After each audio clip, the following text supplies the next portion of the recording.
Hello, my name is Jesse Burgess, and I'm the Game Design Manager here at Unstable Games, and I'm here to teach you how to play Mystic Moon.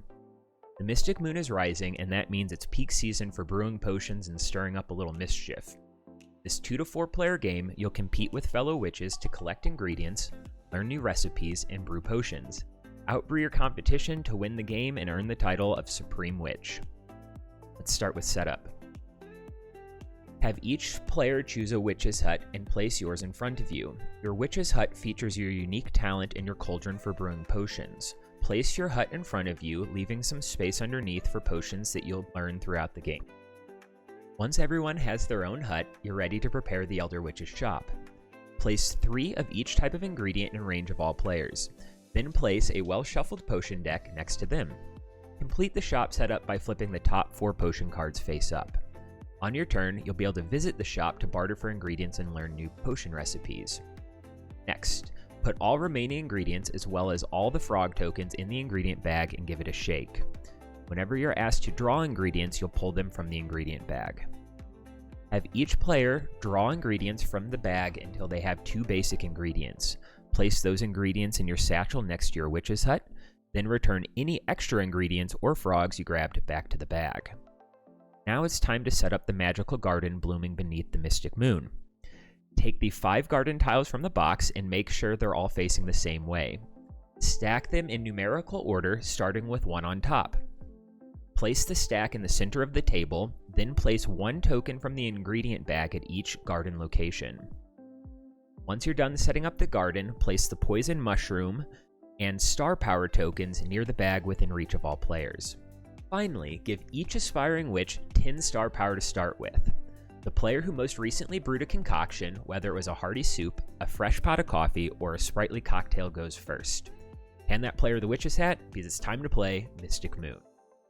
Now that you're all set up, let's go over gameplay. You'll play for 5 rounds in the Mystic Moon, and your goal is to collect the most star power.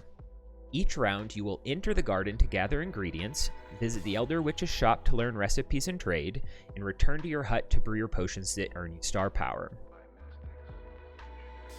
At the start of your turn, place the witch's hat at any location in the garden. Take all ingredients at that location, as well as both adjacent locations. You'll notice that some locations display a special glyph. If you place your hat on one of the locations with a glyph, you'll gain an immediate bonus such as an extra ingredient from the bag or a little extra star power. Once you finish picking ingredients, you're ready to visit the Elder Witch. At the Elder Witch's shop, you may spend your hard-earned star power to learn recipes you'll add to your potion book. However, you may only have up to 3 potion cards in your potion book at a time, so choose wisely. If you ever acquire a 4th, you'll have to return one of them to the bottom of the potion deck. You may also trade any 2 of the same ingredient for 1 available at the Elder Witch. If the Elder Witch ever has more than 3 of the same ingredient, return any excess of that ingredient type to the ingredient bag. But if the Elder Witch runs out of a type of ingredient, you can't trade for it anymore. Before you leave the Elder Witch's shop, check your satchel.